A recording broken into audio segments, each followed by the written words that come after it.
e eu estou tomando essa posição. Eu tenho evitado falar disso. Eu acredito na prosperidade, eu sou um dizimista fiel, eu acredito na lei da semeadura, acredito na fidelidade, acredito na graça de Deus. Eu vivo a graça, eu fui alcançado pela graça, mas eu não acredito numa graça que isenta compromisso. Pelo contrário, a graça tem que nos levar a um nível de compromisso, inclusive financeiro, maior. Jesus, se você olhar para a vida dele, que ele veio estabelecer a graça sobre nós, Jesus, ele realmente não deu o dízimo, ele deu tudo. Então, se você quer ver essa ideia de que a graça te isenta dos compromissos que a lei como base inicial apresenta, você tem que pelo menos dar mais do que o dízimo. Aí eu vou entender que realmente você está na graça e que você vive a graça de Deus. Eu, por exemplo, vivo a graça de Deus, sem quebrar a lei de Deus, porque eu dou além dos dízimos. Então, eu estou com muito carinho, objetivo, bem claro. Nós temos uma igreja hoje, que já não é pequena mais, é grande, com muitos desafios financeiros, e muitas responsabilidades financeiras, e realmente, esses últimos meses, muitos deixaram de dizimar, um número significativo. Nós sempre temos aqueles que são muito fiéis, muito, são fiéis demais, entendem que esse lugar é uma extensão da sua casa. Então eu queria lançar um desafio a você: reveja a sua vida, reveja seu caminho, reveja a sua forma como você tem olhado para essa casa.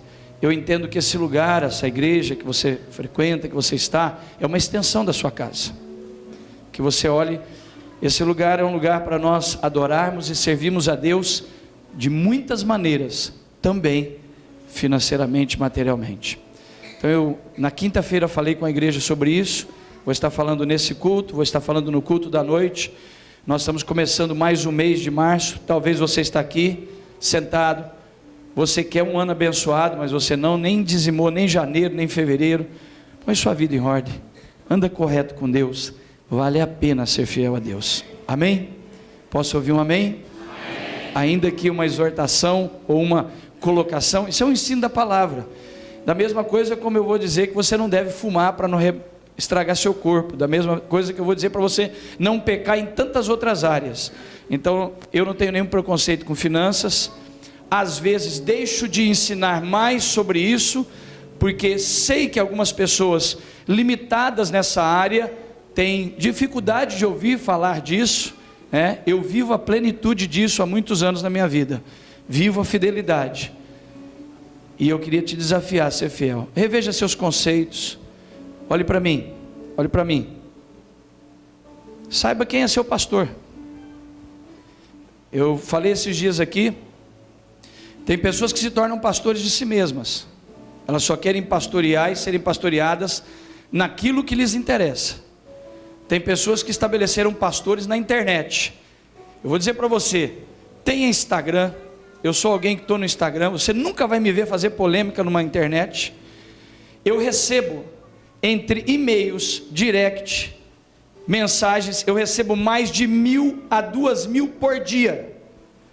Tem pessoas que me mandam mensagens, eu já passei por mais de 1,5 milhão de pessoas presencialmente ensinando nas igrejas.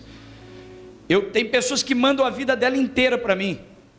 Quem está perto de mim sabe disso, a vida inteira, perguntando sobre a igreja. Se eu quisesse, eu estragaria a vida daquela pessoa com a igreja dela. Eu jamais vou fazer isso, não fui chamado para isso, fui chamado para abençoar. Mas quantas pessoas hoje estão sendo conduzidas por ensinos de internet?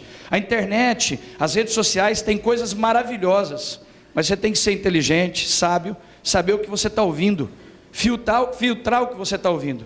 E às vezes você está ouvindo até aquilo que lhe interessa para a sua conveniência, de dificuldade de ser fiel a Deus. Por exemplo, tem uma onda hoje que dá dízimo hoje, não é para hoje. Realmente, então, se não é para hoje, dê mais, porque a graça nos leva a viver acima da lei. Então, se você não consegue entregar os dízimos, assuma que você tem uma dificuldade de não conseguir entregar os dízimos, não fique na internet buscando justificativas teológicas para dizer que nós estamos na época da graça e não na época da lei, e que os dízimos é da lei e eu sou da graça, não preciso dar o dízimo. Na verdade, você conhece seu coração. Aliás, eu quase ia ministrar essa palavra hoje. Talvez. Eu estou aqui numa bifurcação entre duas palavras hoje à noite. Apocalipse capítulo 2 começa a falar sobre as 7 igrejas. Quantas igrejas? Todo o início da carta que foi escrita a cada uma das igrejas, Jesus inicia a carta dizendo: conheço as tuas obras, conheço vocês. As 7 cartas, as 7 igrejas, ele inicia assim: conheço vocês. Escute, Deus sabe porque você dizima ou não. Não tente se encostar ou se esconder dentro de uma busca de apoio teológico à sua dificuldade de entregar.